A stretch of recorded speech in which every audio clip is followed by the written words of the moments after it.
Ahora sí, a continuación, para dar inicio a la exposición, quisiera presentar a la expositora que impartirá la sesión de hoy.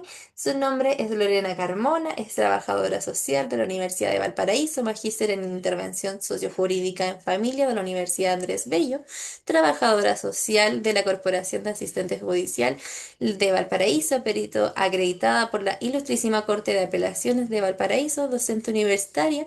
Tiene además participación laboral en dispositivos de Red Sename, hoy Servicio de Protección Especializada de la Niñez y Adolescencia, y en el Servicio de Reinserción Social Juvenil, además de haber participado como docente y conferencista en cursos, seminarios, congresos en Perú, Chile, Ecuador, Venezuela y México. Ahora sí, sin nada más que agregar, les doy paso a Lorena para que dé inicio a su presentación.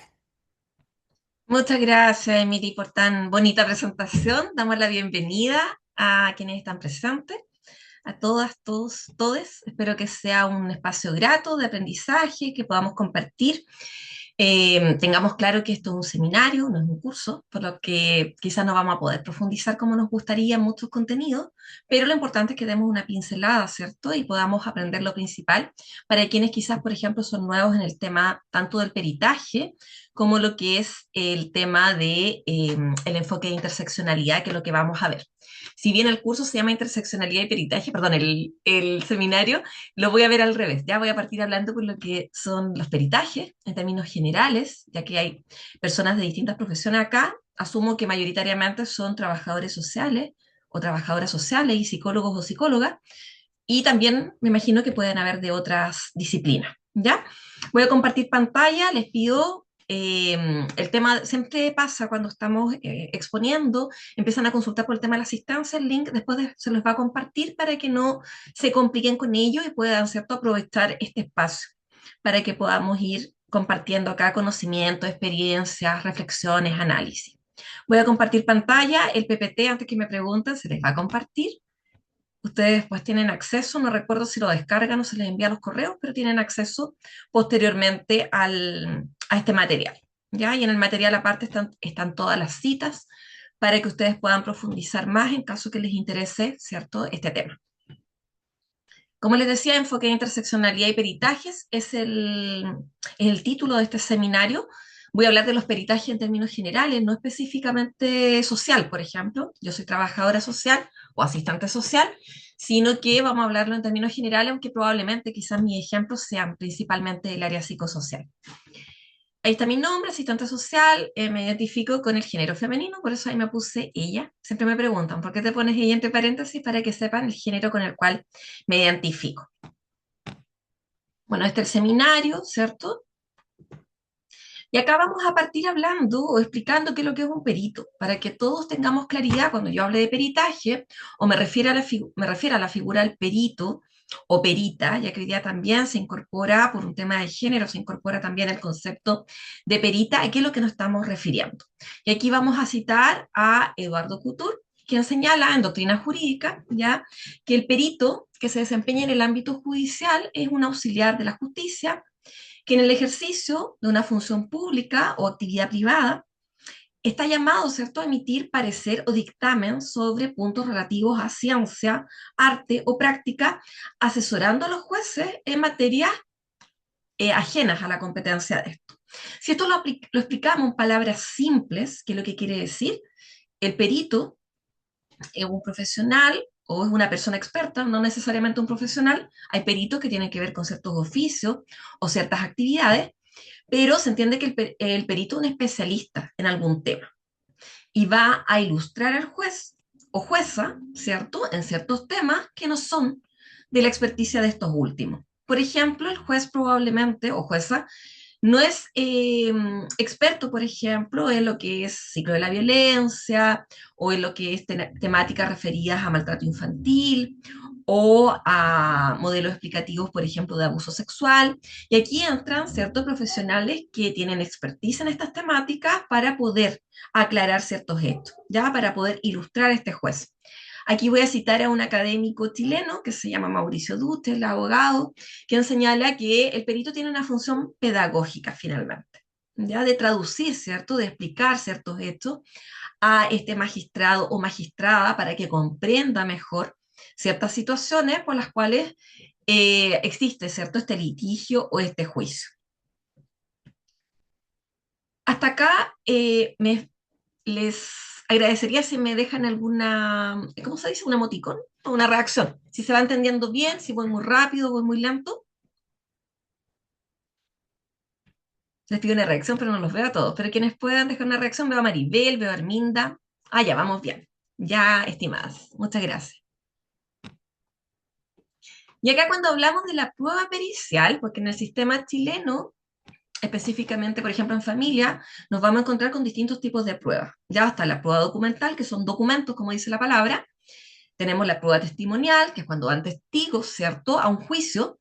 Y tenemos la prueba pericial. ¿Y qué es lo que es la prueba pericial? Y aquí vamos a citar a un académico argentino que está citado en un texto que es de Aguilera y Galleguillos, que habla del peritaje en los procedimientos chilenos. Está disponible ese texto, si alguien lo quiere leer o si alguien quiere profundizar en estas temáticas. Si ustedes ingresan a la página de la Academia Judicial, hay bastante material disponible para lectura a quienes les guste más este tema o que quieran profundizar más allá. Cuando hablamos de la prueba pericial, no es muy distinto a lo que señalaba Couture en cuanto a que es el medio por el cual personas que son ajenas a las partes, se entiende a las partes de un juicio, ¿ya?, que poseen conocimientos especiales en alguna ciencia, arte o profesión, que han sido previamente designados en un proceso determinado. Aquí estamos hablando, ¿cierto?, de un juicio, por ejemplo, en una audiencia preparatoria. Muchas veces se ofrece, ¿cierto?, esta figura del perito. Perciben, verifican hechos, los ponen en conocimiento de la judicatura. Cuando se habla de la judicatura se refieren aquí al juez, y dan su opinión fundada sobre la interpretación y apreciación de estos mismos hechos, a fin de formar convicción en el magistrado o magistrada, siempre que para ello se requieran conocimientos especiales. Porque acá cuando se pide un peritaje es porque se requiere un conocimiento especializado. Se requiere un conocimiento especializado en psicología, por ejemplo, para explicar ciertas conductas. Se requiere conocimiento especializado de trabajo social, por ejemplo, para explicar ciertos elementos que tienen que ver con dinámicas familiares o contextos sociales o culturales. ¿Ya? A esto se refiere y es muy similar, ¿cierto?, a la otra definición. Acá lo que hay que destacar es lo siguiente. Primero, que los peritos tienen que ser personas ajenas a las partes, es decir, no debiesen de tener ningún tipo de vinculación o de vínculo con las partes. Yo no le podría realizar, por ejemplo, un peritaje a una hermana, a una amiga, a una compañera de trabajo, por cuanto se estima que el perito, que este profesional especializado, ¿cierto?, que va a ayudar a aclarar ciertos hechos, tiene que ser más bien imparcial. ¿Ya? Es difícil hablar de objetividad, ¿cierto?, en el ámbito social o psicosocial, pero sí debemos de ser imparciales. Difícilmente lo vamos a hacer con personas con las cuales tenemos algún tipo de vinculación. Y acá, ¿cuál es la idea de este perito? Hay peritos de muchas especialidades, de todas las especialidades. Tenemos peritos veterinarios, ingenieros, arquitectos, pero mis ejemplos van a estar más centrados en el ámbito psicosocial. Acá este perito tiene que verificar hechos, ¿cierto?, percibir hechos, pero el informe pericial, ¿cierto?, este peritaje que se realiza, no puede ser solamente narrar hechos, sino que también tiene que haber una interpretación de estos hechos. Y esta interpretación no es de acuerdo a mis parámetros personales, sino que de acuerdo a la literatura profesional. Por ejemplo, cuando hay situaciones de maltrato infantil, vamos a ocupar, ¿cierto?, lo que nos dice la literatura al respecto. Ya hay literatura, ya si uno busca, hay modelos, por ejemplo, explicativos. Ya cuando vamos a hablar de trauma, por ejemplo, bueno, vamos a buscar literatura y de acuerdo a ello, ¿cierto?, vamos a fundamentar nuestras opiniones que tienen que ser profesionales y no personales. Acá voy a citar a Cárdenas, que dice que, bueno, la principal función del perito es este análisis técnico del que yo les hablaba antes. ¿Ya? Es un análisis técnico, un análisis independiente, es decir, tenemos cierta imparcialidad, no vamos a tomar, entre comillas, en términos coloquiales, partido, ¿cierto? O no nos vamos a banderizar por una de las partes. Y esto va a ayudar finalmente a que el tribunal pueda dictar una resolución que sea justa. Ahora, ojo, la prueba pericial, el peritaje, es una de muchas pruebas que se pueden presentar en un juicio. No quiere decir que exclusivamente a partir de la prueba pericial un magistrado o magistrada va a resolver, pero sí es una prueba que es muy importante. ¿Ya? Acá hay un académico que dice es la prueba más cercana a lo científico, ya es la prueba más científica. finalmente, por lo cual es relevante, porque ponemos finalmente a disposición de este juicio, ¿cierto? Porque hay dos partes que están en disputa y hechos controvertidos acá. Vamos a poner a disposición todo el conocimiento de nuestra disciplina para que se puedan aclarar ya ciertas situaciones o ciertos hechos. Como dirían los abogados, no sé si hay algún abogado acá, esto es controvertido, ¿ya? Porque por algo se llega a un juicio, es porque hay dos posiciones o más posiciones que son distintas. Y aquí Marta del Aglo, que es una trabajadora social argentina, nos señala que además el peritaje tiene una operación valorativa. Cuando ella habla de valorativo, esta valoración, ¿no? Esta opinión que finalmente damos como profesionales desde nuestra experticia. Porque ¿qué es lo que nos dice ella? Que es esencialmente una manifestación técnica y no es una simple narración de percepciones. Y aquí es cuando debemos de salir, ¿cierto?, de estos informes que uno lamentablemente ve más a menudo de lo que uno quisiera, informes que son más bien entrega de información, ya es vaciar antecedentes que se recopilan, pero no llevan una mayor profundización o no hay mayores análisis o no hay una contrastación, ¿cierto?, de teoría práctica, ya lo que yo veo, esta teoría realidad. Yo lo que aquí veo es violencia, por ejemplo, de género. Bueno, ¿qué es lo que me dice la literatura respecto a la violencia de género? ¿Por qué se da? ¿Cuáles son sus manifestaciones? ¿Cuáles son sus consecuencias? Por dar un ejemplo. Eso es lo que uno debiese de lograr en un peritaje. No es simplemente narrar, no es simplemente describir. Cualquier persona puede describir una situación, pero estos análisis, ¿cierto? Esta contrastación que hacemos nosotros como profesionales es lo que marca la diferencia. Ahora, antes de seguir avanzando, hay un elemento importante a señalar. La ley nuestra, sé que hay amigas de México, pero tienen un sistema bastante parecido al nuestro, habla de personas expertas, idóneas, pero no señala qué es lo que se va a entender por experto. ¿Ya cuándo vamos a considerar que alguien es experto? Y aquí nos vamos a encontrar con distintos criterios, desde profesionales, ya sea jueces o abogados litigantes, para los cuales ya es experto la persona por detentar el título profesional, y otros que piden más, ¿no? Que piden, por ejemplo, que el profesional cuente con algún diplomado, cuente con alguna especialización, tenga cierta cantidad de años de experiencia, pero en el ámbito de familia y en el ámbito penal, ya por lo menos en esos dos ámbitos, no hay una mayor profundización al respecto. Solo se señala que tiene que ser alguien de confianza, ya un perito de confianza. A diferencia, porque en Chile hay judicatura de familia, penal, civil, laboral, a diferencia, por ejemplo, civil, ya que ahí se pide que la persona tenga 5 años desde que se tituló, en el caso de los peritos que son profesionales. Eso quería aclarar. Voy a revisar si es que alguien ha dejado alguna consulta. La idea es que cuando dejen consultas sean del tema que voy tratando en el momento para poder de inmediato. Valesca pregunta si esto es parecido al consejero técnico. No, no es lo mismo. El consejero técnico es eso, aconseja de forma técnica, el perito tiene que ayudar a resolver, a esclarecer los hechos. Vamos bien, vamos bien. Ya que le dice envían, desde el tribunal envían. A ver.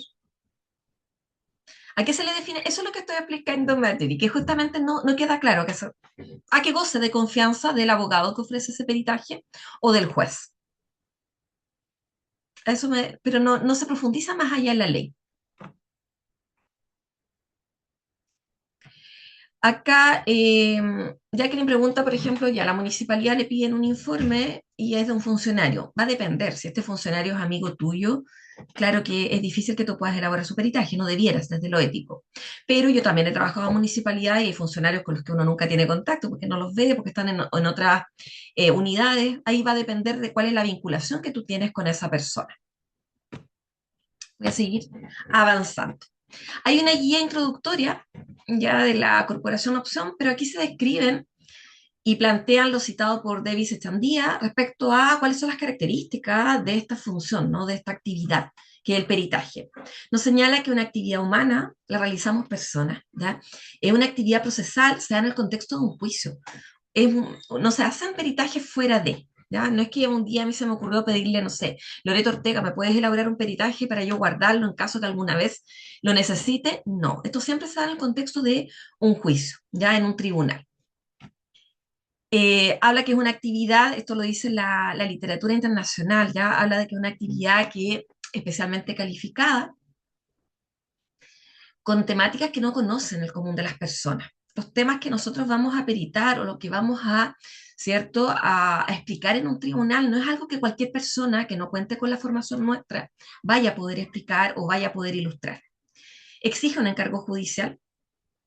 No es, como yo decía antes, no es que a mí se me ocurra como persona natural pedirle a alguno de ustedes que me elabore un peritaje, sino que esto se ofrece en el contexto de un juicio y un juez lo tiene que considerar, ¿cierto?, admisible, lo tiene que aceptar. Debe versar sobre los hechos y no sobre cuestiones jurídicas, que acá también es un error que muchas veces algunos peritos cometen. Nosotros nos vamos a referir a hechos, a las situaciones que presentan las personas, ya sea desde el ámbito social, desde el ámbito psicológico, del ámbito psiquiátrico, pensando que el público, ¿cierto?, que está aquí presente hoy día. Pero no nos corresponde a nosotros cuestionar, por ejemplo, la ley.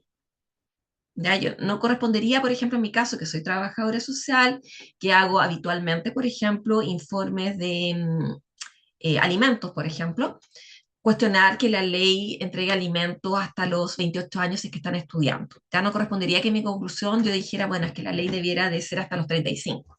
Ya, eso no corresponde, no nos corresponde el cuestionamiento de temas que son jurídicos, sino que, ¿cierto?, vamos a promover finalmente la comprensión de ciertas situaciones desde la perspectiva de mi disciplina. Esto se relaciona con lo que seguía acá. ¿Ya? Estos deben ser especiales, por eso no se ofrece tampoco peritaje en todas las temáticas o en todos los juicios, sino que en aquellos que se requiere este conocimiento especializado. Y aquí nuevamente nos aparece el tema de verificación, valoración o interpretación de conocimiento que el común de las personas no detenta, que el común de las personas no tiene. Incluso probablemente que el común de los profesionales de la misma disciplina no tiene. Porque finalmente cuando empezamos a trabajar en el ámbito pericial nos tenemos que ir especializando. Probablemente muy pocos de acá o muy pocas de acá en el pregrado, por ejemplo, vieron temas de peritaje. Generalmente la gente los tiende a ver posteriormente, ¿no? En diplomados, en magíster o en curso. En algunas universidades, por ejemplo, en psicología o en trabajo social, en muy poquitas, tienen a veces algún ramo o tienen algún electivo, pero no es algo que habitualmente se ve en el pregrado, por ejemplo. Acá también que lo que nos señala que es una declaración de ciencia, ya porque el perito expone lo que sabe por percepción o por deducción e inducción de los hechos sobre los cuales versa su dictamen y no pretende, ¿cierto?, ningún efecto jurídico concreto con su exposición porque finalmente no somos nosotros como peritos los que tomamos decisiones, sino que hay un juez que requiere, ¿cierto?, de estos conocimientos para poder tomar una decisión. Y esta declaración contiene además esta operación valorativa que ya antes yo les señalaba. El perito se tiene que pronunciar también. No solamente narrar hechos, sino que pronunciar, bueno, esto que estamos viendo acá, ¿qué es lo que es? ¿Ya? Es maltrato, es violencia. Aquí hay, no sé, hay dinámicas de violencia, por ejemplo. Aquí hay derechos que están siendo vulnerados. ¿Ya? Es un medio de prueba. Con esto se quiere probar, antes les comentaba, por ejemplo, en familia hay pruebas, ¿cierto?, que es documental, por ejemplo, fotografías, contratos de trabajo, informes médicos, informes sociales, informes educacionales. Hay prueba testimonial, ¿cierto? Que es cuando va algún testigo. Y tenemos también prueba que es pericial, ¿no? Que es este informe que emite un experto en una temática determinada o en una disciplina determinada. Ahora, eh, el, en la ley, ¿cierto? No se habla específicamente de una disciplina en particular, ¿ya? Pero sí, por ejemplo, el Código Procesal Penal nos da cuenta respecto a cuál debiera de ser el contenido de un informe pericial. Y eso uno lo debe adaptar a su disciplina, ¿ya? Porque este contenido del informe pericial, que aparece en el artículo 315, que es un artículo que cualquier profesional que trabaje en este ámbito lo tiene que conocer, lo debe conocer, les sugiero leerlo, ¿ya? Eh, Nos dice en términos generales qué es lo que debe contener un informe. Sin embargo, uno lo tiene que ir adaptando a la disciplina propia. Esto en penal y en familia, si uno lee la ley de tribunales de familia, nos indica que nos tenemos que basar, ya cuando habla de la prueba pericial, dice, bueno, remítase a lo que dice el Código Procesal Penal. Por lo cual, estos elementos que tienen que ver con el contenido de peritos es aplicable, ¿cierto? Tanto para familia como para penal, ya para cualquier perito de cualquiera de estas áreas. ¿Y qué es lo que nos dice el artículo 315 del Código Procesal Penal en cuanto al contenido del informe peritos? Nos señala que es la descripción de la persona o cosa que fuera objeto y del estado y modo en que se hallare, después lo voy a traducir al ámbito más psicosocial, la relación circunstanciada de las operaciones practicadas y sus resultados, y las conclusiones que en vista de tales datos, ¿cierto?, formulan los peritos conforme a los principios de su regla, de su ciencia, perdón, o regla de su arte u oficio. En el caso nuestro, los profesionales que trabajamos en el ámbito psicosocial o en el ámbito social o psicológico, peritamos personas, ¿ya? Nunca peritamos cosas. La TV, en otro lado, yo comentaba esto mismo y una persona así súper espantada, pero es que ¿cómo dice cosas? Bueno, pero es que hay personas que peritan cosas. Hay profesionales que peritan, no peritan personas. Por ejemplo, un arquitecto va a peritar una casa. Lo más probable es que un orfebre pueda peritar una joya, ¿ya? Nosotros siempre vamos a peritar personas. Y por eso acá en los informes, tanto los sociales como los informes psicológicos, siempre hay una identificación, ¿cierto?, de la persona a la cual estamos peritando cuando señalamos el nombre, el RUT, la fecha de nacimiento, la edad, la actividad, y cada vez vamos incorporando más variables. Ya hoy día incorporamos el género, incorporamos el nombre social también, correo electrónico en muchos casos también se incorpora, etcétera. Ya es todo lo que nos permite describir, ¿cierto?, esta persona a la cual estamos peritando. En el caso de los trabajadores sociales, además, siempre incorporamos al grupo familiar. Es muy extraño que un informe pericial social no lleve los antecedentes de las personas, ¿cierto? El grupo familiar del peritado o peritada.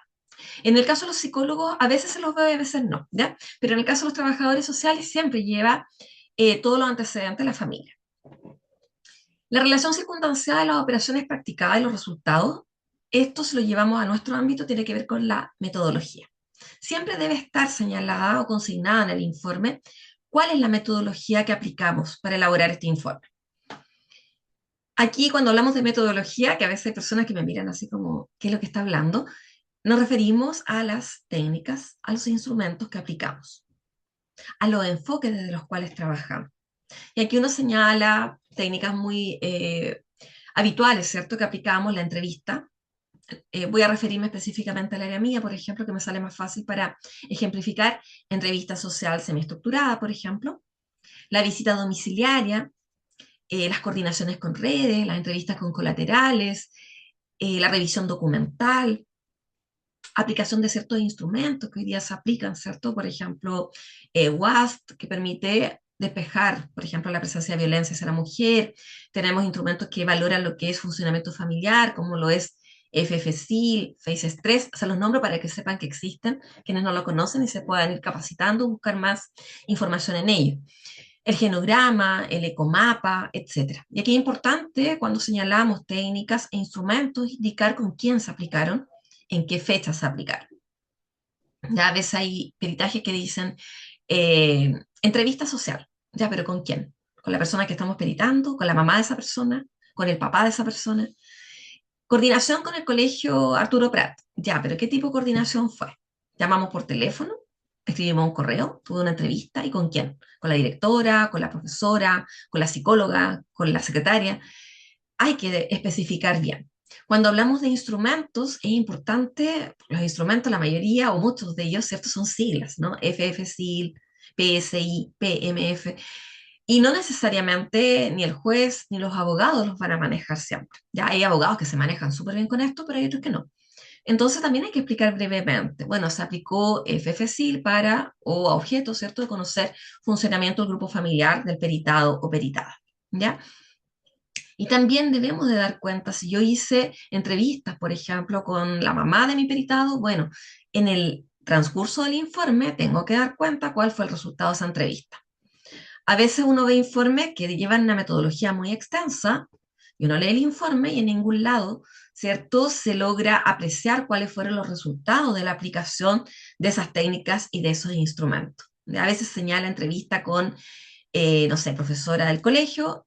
Estoy pensando en un informe que está relacionado con un niño, pero en el desarrollo del informe en ningún lado aparece, bueno, ¿qué es lo que obtuve? ¿Qué me dijo esa profesora? ¿Qué información obtuve ahí?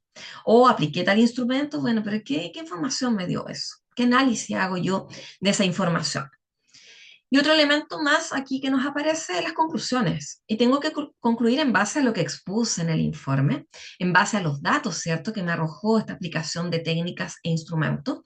Y esta conclusión tiene que ser en relación a mi especialidad. Yo no puedo concluir en mi informe un diagnóstico médico, porque yo no soy médico. Ya tengo que concluir, ¿cierto? De acuerdo a, en mi caso, que soy trabajadora social, concluyo en cuanto a temáticas sociales. ¿Ya? Algo antes de avanzar en la lámina que olvidé, o quizá lo dije, no me acuerdo ahora, pero cuando uno aplica técnica de instrumentos también es importante señalar las fechas, ya en qué fechas se aplicar. Eso siempre debe estar presente. Muchas veces cuando uno habla de peritaje y cuando uno, por ejemplo, yo aquí en la DIPA doy cursos, estoy en el diplomado también, siempre están preguntando por los formatos, ¿ya? Y más que formatos, la ley no da ningún formato en particular, pero sí nos exige esto. Ustedes pueden jugar con un formato, pueden ir variando la estructura de su informe, pero tiene que contener como mínimo lo que aparece acá. Esto es lo que se les va a exigir. Si ustedes envían un informe, por ejemplo, a un tribunal y no lleva la metodología, se les podría cuestionar. Ya recordemos que la metodología es lo que respalda finalmente la validez, ¿cierto? La cientificidad del informe pericial. Porque si no, no se entiende o no se va a tener claridad de dónde obtienen ustedes la información. Con la metodología queda claro esto, ya de dónde va saliendo la información que ustedes exponen en su informe pericial.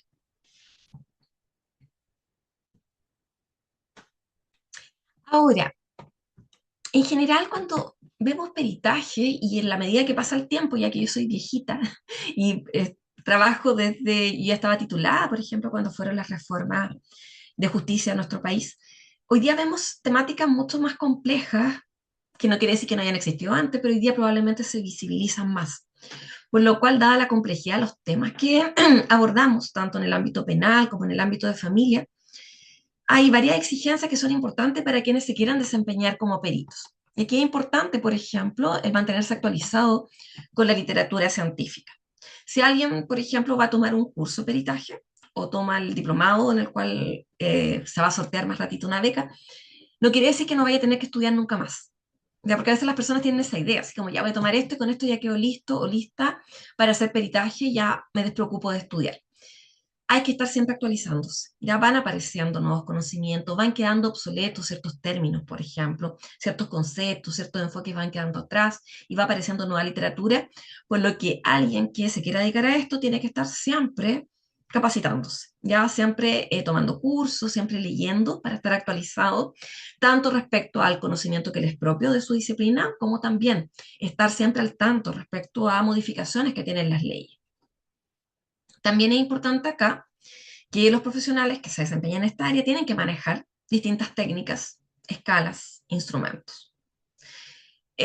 No es común que un perito sea experto en todas las áreas, ya así como no, yo hago familia, penal, civil, laboral y soy experto en todo. Generalmente hay un énfasis, aunque hay gente que sí lo hace, ya y no dudo que tenga esa capacidad, pero generalmente uno tiene como un área, ¿cierto? Tiene algo a lo cual se dedica más o algo que uno le da mucho más sentido.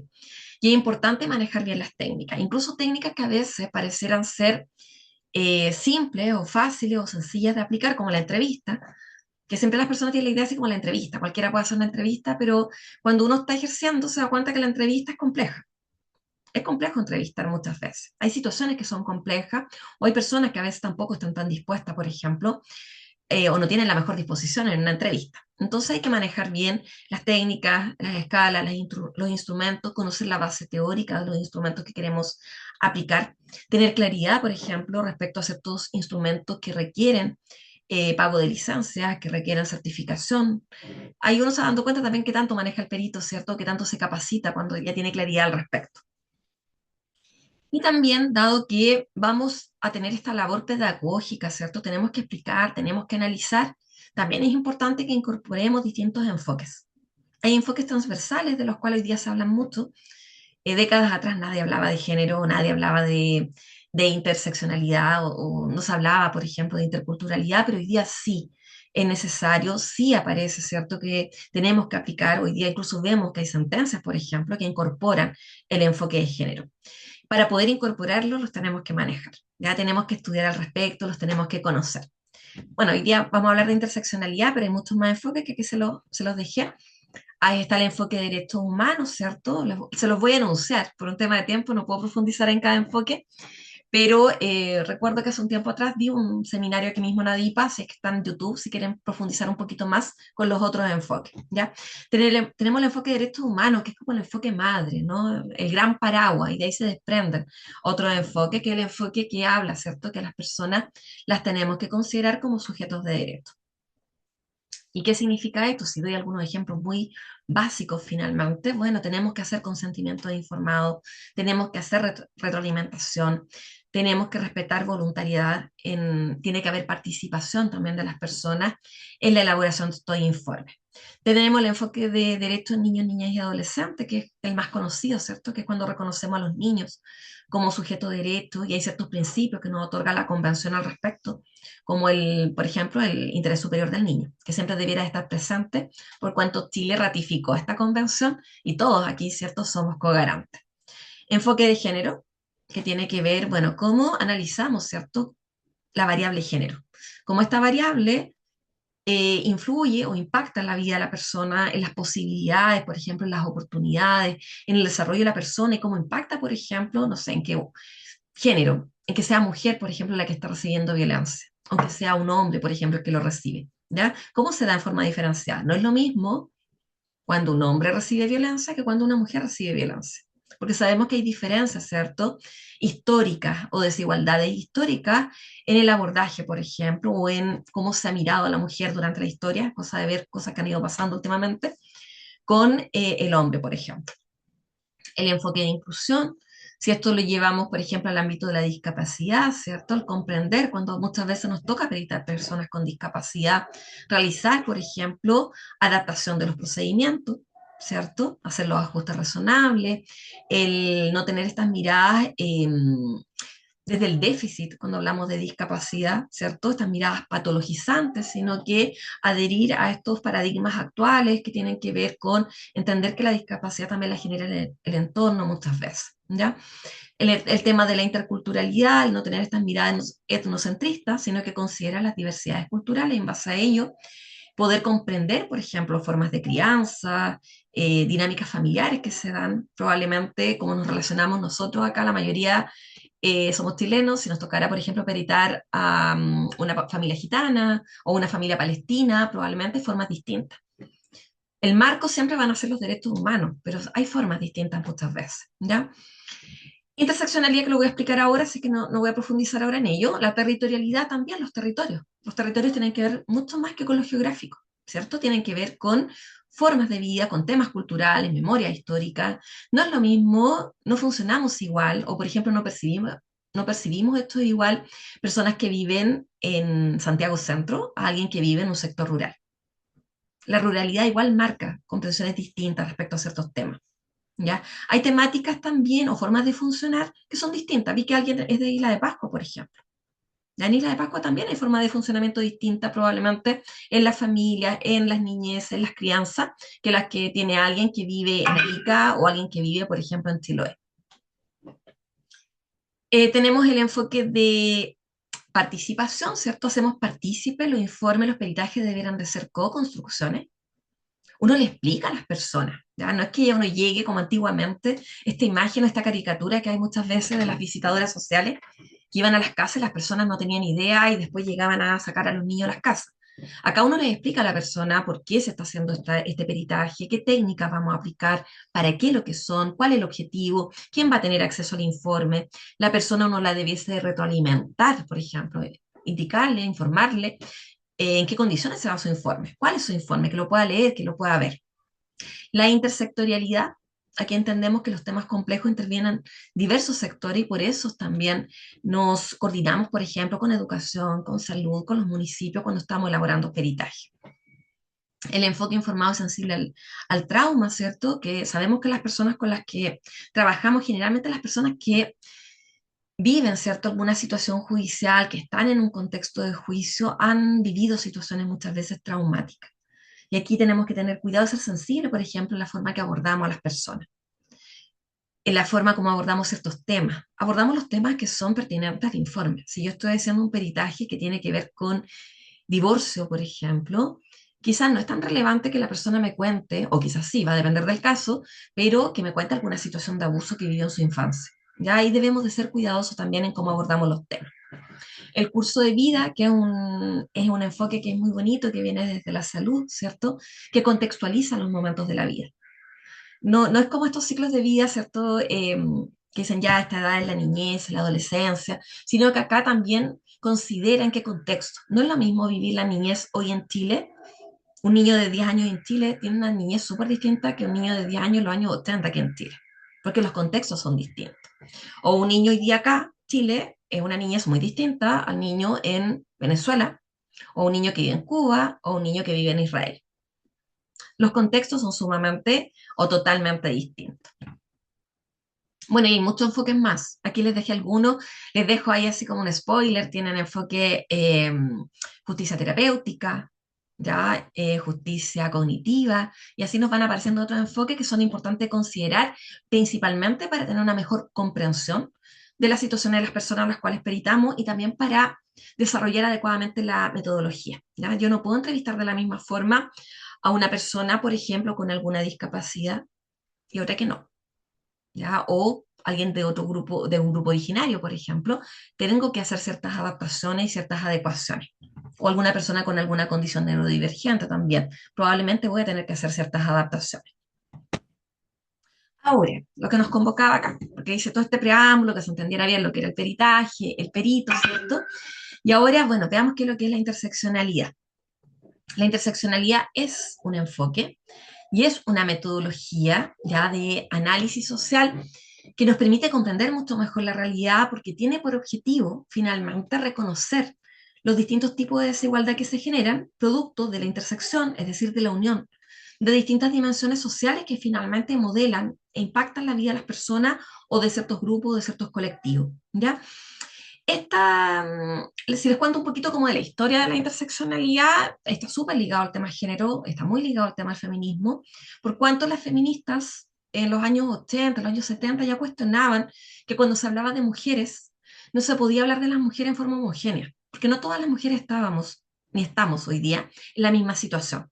¿Ya? No es lo mismo, por ejemplo, las mujeres que estamos aquí presentes, que la mayoría somos profesionales o estamos estudiando o están estudiando en pregrado, ¿cierto? Que una mujer que no sabe leer ni escribir. O no era lo mismo una mujer con discapacidad o una mujer que no la tenía, ¿ya?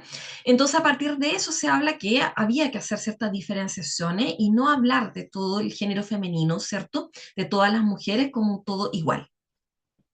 Aquí voy a citar a Rita Laura Segato, no sé si la han leído, antropóloga argentina, que ella siempre dice, bueno, cuando vamos a hablar de mujeres, tenemos que decir de qué mujeres estamos hablando, porque no todas las mujeres estamos en la misma situación. Y eso yo creo que acá todos lo tenemos, o todas las que están aquí presentes, lo tienen claro, ¿cierto? Probablemente yo lo reconozco, yo hablo desde una situación de privilegio, que he podido estudiar, me he podido desarrollar, etcétera. Situación que no viven todas las mujeres. Quien acuña este concepto es esta académica norteamericana que es abogada, que está súper vigente. Si ustedes la buscan en Instagram, ahí está. Así que si alguien toma foto, la etiqueta a ver si, no, si nos manda un saludo. Ella es Kimberly Crenshaw y ella llevó 3 sentencias emblemáticas en Estados Unidos y acuña este concepto de la interseccionalidad, ¿ya?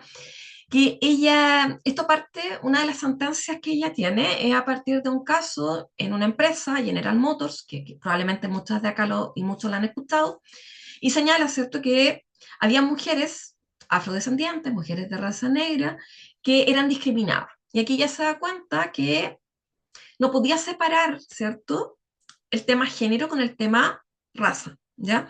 Por cuanto no, la empresa no tenía problema en contratar mujeres, porque contrataba mujeres. Tampoco tenía problema en contratar a personas afrodescendientes, por cuanto habían hombres ya de raza negra afrodescendiente. La discriminación se generaba cuando se daban estas dos dimensiones en forma conjunta, mujer, afrodescendiente. A esas mujeres discriminaban. Entonces lo que ella apuntaba era cuando se daban dos categorías que históricamente generaban exclusión, Cuando se dan en forma conjunta, se potenciaban y se generaba una exclusión distinta y mayor, ya una injusticia distinta. No es lo mismo, por ejemplo, si lo llevo a otro ámbito, una persona con discapacidad pobre, ya de sectores de escasos recursos, a una persona con discapacidad que de nivel socioeconómico alto. ¿Es discapacidad en ambos casos? Sí, pero probablemente los accesos, probablemente las atenciones y cómo va a transitar esta discapacidad, sea cual sea, va a ser distinto.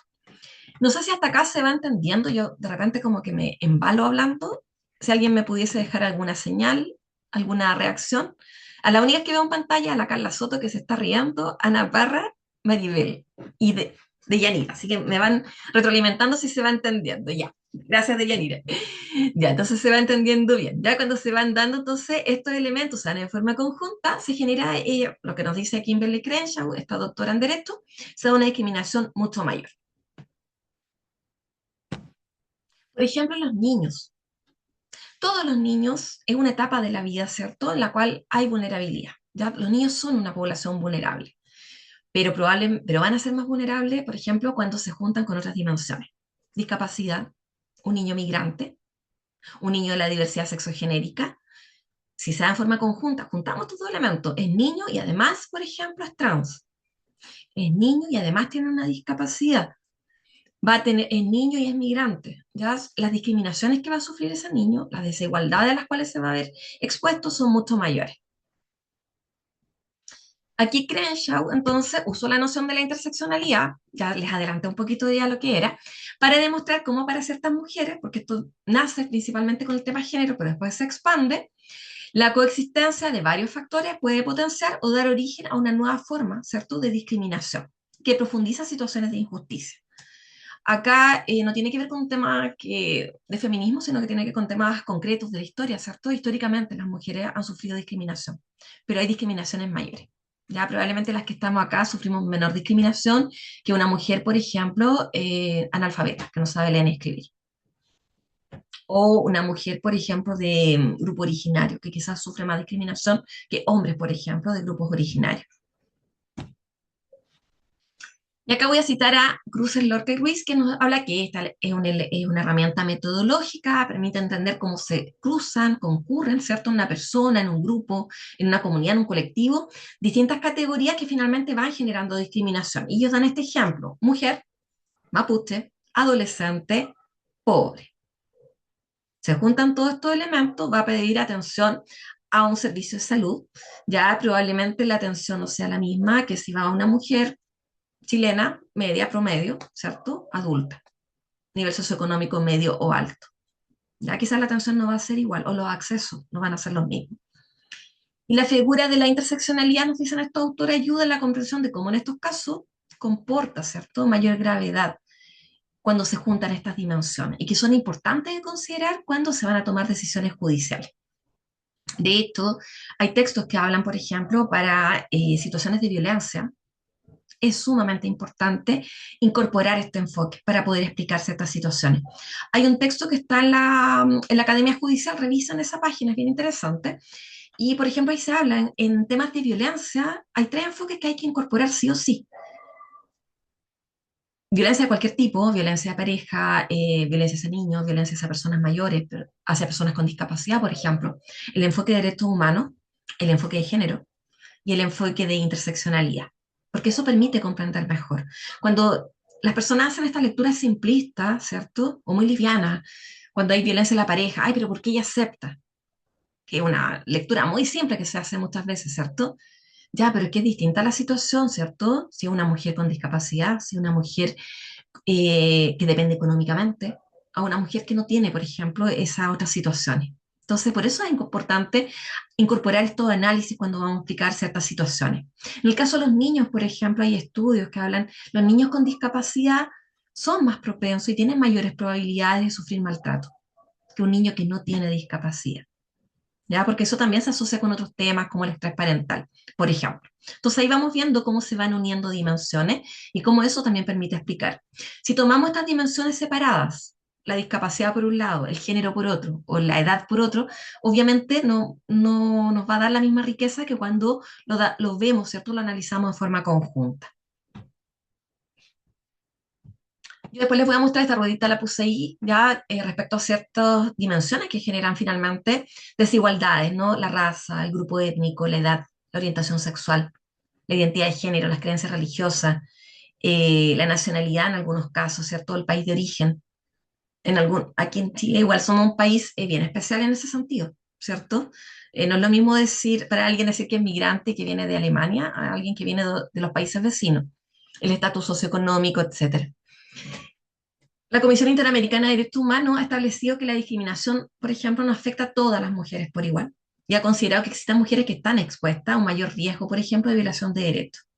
Y por eso aquí es importante poner atención, por ejemplo, aparte del tema género, a temas como mujeres indígenas, afrodescendientes, lesbianas, bisexuales, transexuales, mujeres con discapacidad, mujeres mayores, que son las que tienen más riesgo, ¿cierto? Finalmente, a presentar desigualdades, a verse expuestas a injusticias, a vulneraciones de derechos. Ahora, si bien este enfoque nace muy ligado al tema género, pero después se expande, ya no se queda solamente en el género. Por ejemplo, también la incorporamos en un hombre, ¿cierto? Con discapacidad mayor, migrante.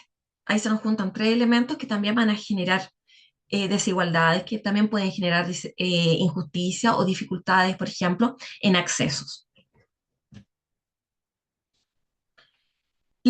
Aquí hay una guía también que es de la FAO, que se las recomiendo, va a quedar en las citas, ya que habla de cómo incorporamos finalmente el enfoque de interseccionalidad. Y dice que el concepto de interseccionalidad puede comprenderse como las distintas formas de discriminación que interactúan, pero que se refuerzan. Ya se refuerzan cuando se dan en forma conjunta. Y también nos señala algo que les acabo de adelantar, que esto se expande a otros ámbitos, ya no queda solamente en el tema de el género, sino que también a otras desigualdades. Aquí la misma Kimberly Crenshaw propone, por ejemplo, análisis multidimensionales respecto a la interseccionalidad y que nos señala que están interconectadas, por ejemplo, los temas estructurales, como estos temas de poder, por ejemplo, son distintos, ya de acuerdo a cómo se van dando estas intersecciones. Temas políticos, principalmente lo que tiene que ver con políticas públicas, por ejemplo, y los temas representacionales o simbólicos. ¿Ya? Como los temas culturales también impactan en que las personas no perciben igual, ¿cierto? Ciertas situaciones, por ejemplo, cuando se interseccionan, cuando se juntan estas variables. Es cosa de ver, por ejemplo, lo que está pasando hoy día aquí en Chile a propósito de este caso mediático que han mandado muchos memes, por ejemplo, del chino y de la técnica en párvulo.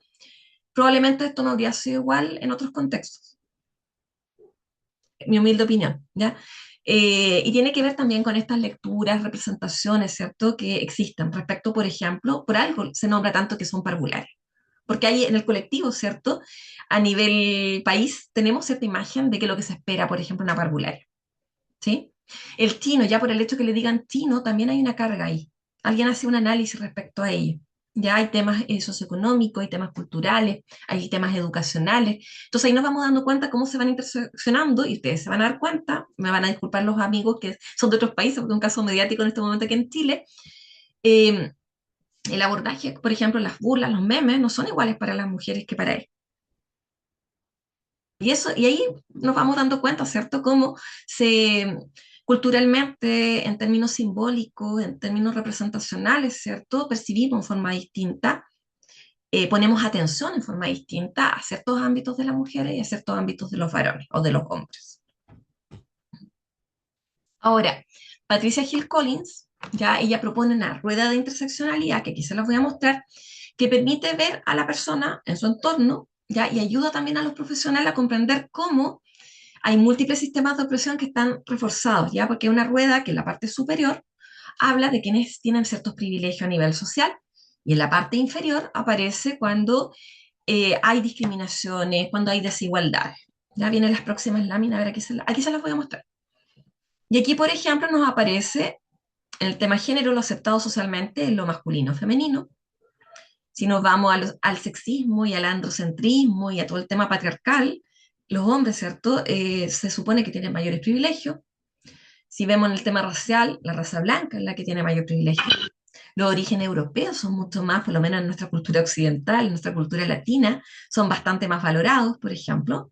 El tema del cuerpo también, el tema de ser no hasta hace tanto tiempo aquí en Chile todavía se hablaba de señorita buena presencia, cuando se llamaban algunos trabajos, que se pedía fotos, por ejemplo, etcétera. Es cosa de ver la teleserie Betty la Fea, por ejemplo, y ver las discriminaciones que se sufren a partir de temas físicos, por ejemplo, ¿ya? En términos de educación, una persona titulada está en una situación de privilegio. En términos de edad, las personas jóvenes, aquí no aparece la apariencia, atractivo, buena presencia, ¿cierto? Genera algo distinto, probablemente, ¿ya? El tener piel clara, el de ser clase medio alta o medio alta. Y cuando estamos hablando ya de personas que pueden verse expuestas a opresión, a desigualdades o a discriminaciones, bueno, una persona infértil. Aquí hablan de la religión judía, pero quizá otras religiones también, que no son las mayoritarias, personas de piel oscura, la clase trabajadora, personas que no cumplen con los cánones de belleza culturalmente aceptados o valorados, las personas mayores, por ejemplo. Nuestra cultura no es una cultura que aprecie, ¿cierto? O cuida a sus personas mayores, ¿ya? Las personas analfabetas, la diversidad sexogenérica, aquí habla de la diversidad funcional, los colectivos, ¿cierto? Todo lo que es la diversidad sexogenérica. Bueno, todos ellos se ven expuestos a esta situación. Esta ruedita de Patricia Hill Collins, bueno, va a quedar aquí en el PPT para que la puedan después observar más en profundidad. Y finalmente, ya con esto voy cerrando. No sé cómo voy con la hora. Oh, ya, súper puntual.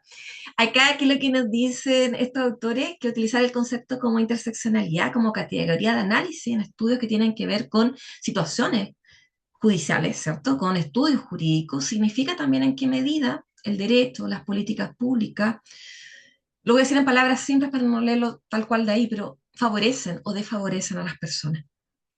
Ya muchas veces vemos que acá en nuestro país, por ejemplo, los temas antiguamente, ¿no? Hoy día se supone que no, pero antiguamente, por ejemplo, la pobreza era muy castigada. Ya los accesos a los servicios, por ejemplo, no son iguales. Esto lo vemos hasta el día de hoy. Entonces acá tenemos que también incorporar estos elementos para ver, bueno, ¿qué impactó, por ejemplo, en este niño para que sufriera vulneración? ¿Qué impactó en esta persona que comete delitos, por ejemplo?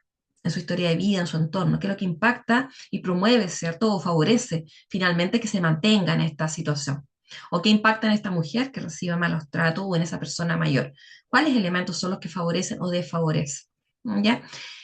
Y con esto voy cerrando. Esto da para mucho. El tema de interseccionalidad, hay libros, hay textos, hay magíster en el tema, así que aquí más que nada fue una pincelada para que tengan una aproximación respecto al tema, pero les invito a que puedan leer un poquito más, por eso les dejo todas las referencias. Les agradezco la escucha activa, la participación, siempre vi a las mismas en todo caso, porque me salen 6 personas solamente acá, pero espero que haya sido de interés y que se haya entendido lo que hoy día estuvimos hablando acá. Emily, querida, después les quiero pedir permiso, aplicando enfoque derecho, para tomar una fotito, si no les complica, antes que nos despidamos. Estoy aquí, estoy resolviendo una duda, pero atenta. Acá están las Eh, referencias, que después las van a poder. Esto después lo pueden descargar, Emily, ¿cierto? sí, así es. Todo les llega a su correo. Hay harta literatura acá, así que tienen harto que pueden buscar. Hay algunas que incluso están con los links para que lo puedan encontrar. Voy a dejar de compartir para que podamos compartir el PPT para que podamos compartir en vivo y en directo. Increíble, muchas gracias.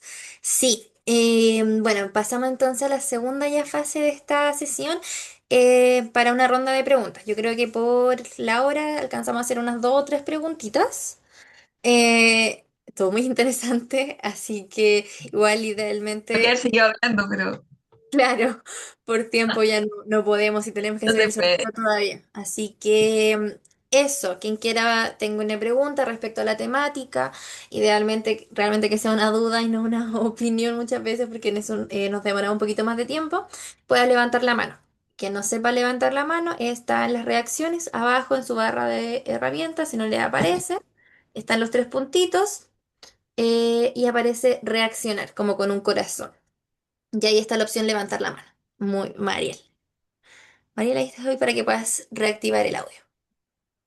Ya, hola, muchas gracias. Quería preguntar, en tu experiencia, Lorena, como un ejemplo para visibilizar esto que tú nos enseñas de las em, dificultades o o estas discriminaciones, ¿cómo tú lo presentas en tus informes periciales? ¿Hace un breve resumen o cómo lo presenta el juez, digamos, para que tenga Ya, peso? sí, cuando uno habla de, a ver, los enfoques son, primero que nada, uno los tiene que tener incorporado acá para poder comprender las situaciones, ¿cierto? Entonces, cuando tú te ves expuesto, por ejemplo, a una situación de un peritaje, por ejemplo, que tiene que ver con violencia, ¿ya? Violencia en pareja, por ejemplo. Entonces, tú ahí tienes que incorporar estos elementos para poder comprender, por ejemplo, y poder explicar por qué se mantienen estas situaciones de violencia, por qué se dan. Y no caer en lo que yo decía antes, por ejemplo, bueno, es que ella acepta, que siempre van y vuelven, porque aquí pueden haber otros elementos. Puede ser que, por ejemplo, la mujer acepta, voy a poner el caso más clásico y más típico, ya que mujer, por ejemplo, víctima de violencia. Quizá aquí hay otros factores más, no solamente el tema de género, por ejemplo, sino que también hay un tema económico. O quizás también hay un tema de discapacidad, por ejemplo, que hace que esta mujer perpetúe estos patrones, ¿cierto? Estas conductas de violencia. No sé si con eso te doy respuesta. O, por ejemplo, ya hay maltrato a niños, hay violencia a niños, ya, pero ¿qué elementos aquí están influyendo? Aparte que sea un niño. Bueno, este niño, voy a poner el ejemplo que ocurrió hace poco, el año pasado, ¿no? El chico que estaba en Arica, era un niño, me parece, que lo tenían esclavizado en una feria, y ahí se daban dos situaciones. Era niño, era migrante, y estaba aquí en nuestro país y estaba sin documento. Nadie sabía de su existencia. Bueno, ahí se dan elementos, ¿cierto?, que hacen que estas vulneraciones se perpetúen, se mantengan, e incluso se agraven aún más.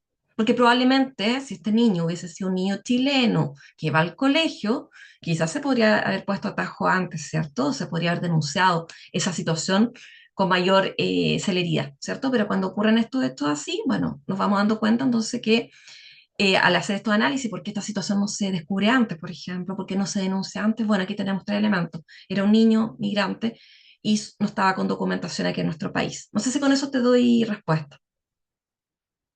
Sí, muchas gracias, Lorena. Gracias a ti. Genial. Sigue Aline, Aline Paz. Dale.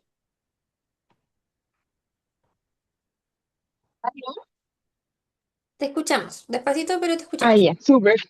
Ahí sí. Hola. Primero quería felicitar que todos los funcionarios hicieron Aline, se te esto. va el audio. No sé si estarás como con Ah, algún ya, micrófono. Ahí sí se te escucha. Bien, pero como que se te fue un poquito mientras estabas haciendo la pregunta. ya, déjame. Aunque escuche bien. Voy a darle por mientras a Giselle y vuelvo contigo, ¿te parece? Ya, Mientras súper. contesto, porque dicen el PPT se comparte, Diego, un peritaje familiar para calcular el nivel socioeconómico, qué reglas se puede utilizar hoy, eso es para largo. Ahí te invito al diplomado, pero lo vemos. Ahí, Giselle, puedas darle con la pregunta. Hola, buenas. No sé si se escucha bien.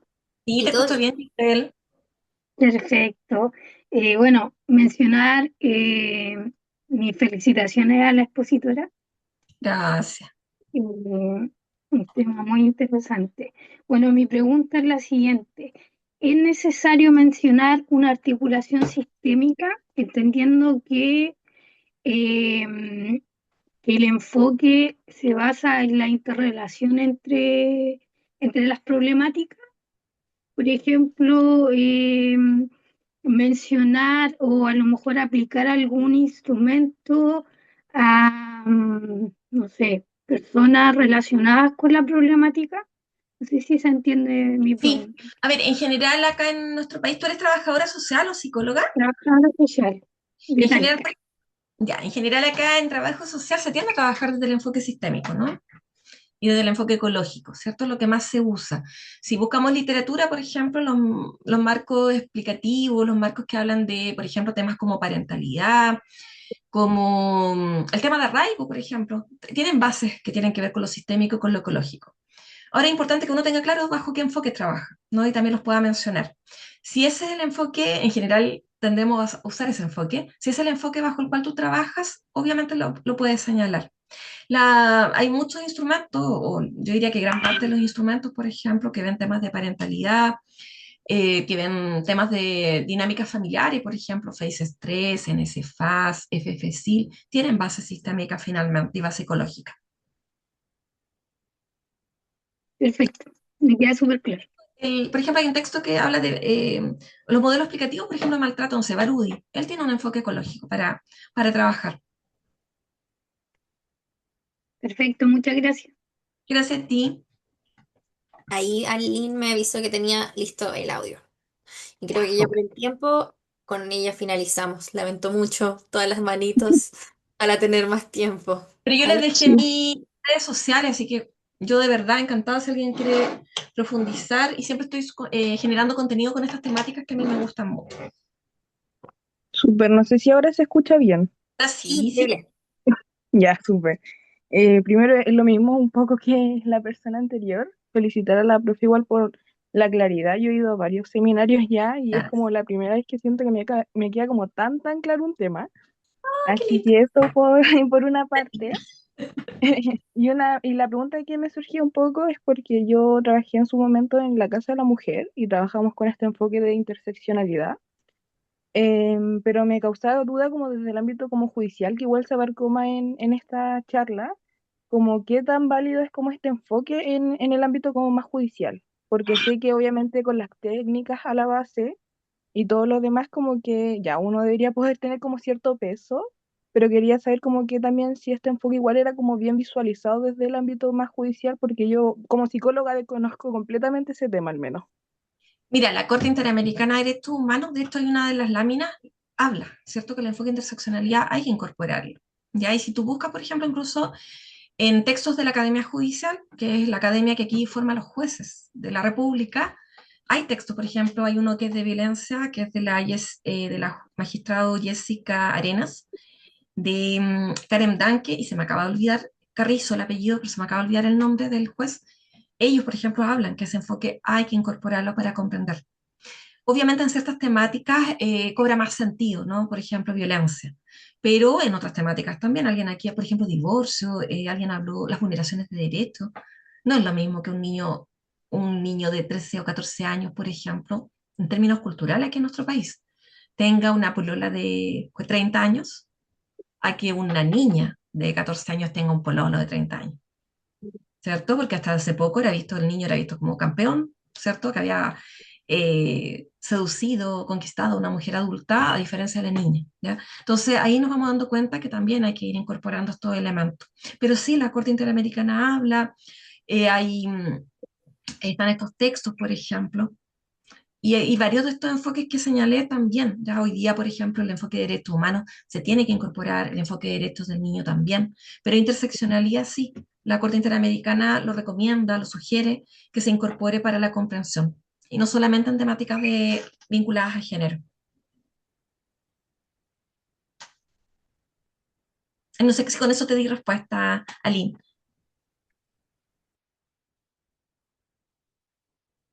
Muchas gracias. Ahí me puso que sí. Bien. Increíble, genial. Muchas gracias, Lorena, también por tu tiempo, por la claridad. No sé si quieras dar ahí un último ánimo para que se inscriban en este diplomado que se nos viene. Partimos la- Y Sí, un- mira, quiero comentar que partimos la próxima semana. Ya ni me acuerdo en qué versión vamos, porque se han hecho varias versiones ya. Voy a dar varios avisos. El diplomado parte la próxima semana, el valor es bajo en relación al mercado, ¿ya? Y tenemos un equipo muy interesante, pura gente que tiene experiencia. Hay una jueza, está Francisco Mafioletti, que es un psicólogo que es referente en el tema aquí en el país y a nivel, yo me atrevería a decir, iberoamericano. Hay una colega, la Carol Betis, que la deben de conocer, que trabaja en el Servicio Médico Legal. Está Paulina Cabrera, abogada, que trabaja en la Unidad de Familia de la Corporación de Asistencia Judicial, que también es académica. ¿Qué más está?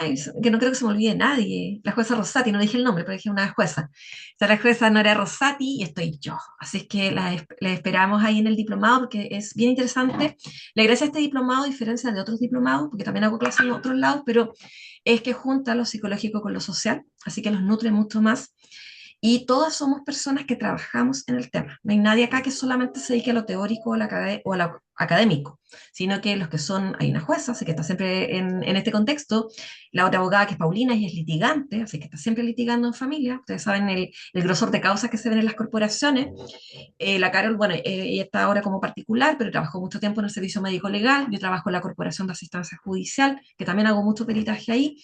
Así es que va a estar muy, muy interesante. Alicia Fuentes, se me estaba olvidando, mi dupla hermosa, que es psicóloga y que también es referente acá. Si ustedes buscan, tiene textos de trauma, que está para descarga gratuita. Así es que quedan súper invitados. También los invito, hay un curso también que tenemos grabado con Alicia, que es de análisis de casos psicosociales en peritaje para familia, lo pueden buscar, a veces está con descuento y es súper interesante. Y revisen también en la página, no, no es página, en el canal de YouTube de Adipa hay varios seminarios. O sea, a alguien le interesó más los otros enfoques. Yo hace poquito di un seminario respecto a los enfoques que habían que incorporar con familia, pero lo pueden llevar o aplicar en otros ámbitos también. Así que esos son todos mis... Ah, y a los que son trabajadores sociales, mientras tú haces esto, voy a dejar una página, que les voy a dejar un libro que está para descarga y que hay un capítulo mío, para que lo puedan descargar. Increíble. Genial. Entonces ya finalizamos la parte más teórica de este seminario.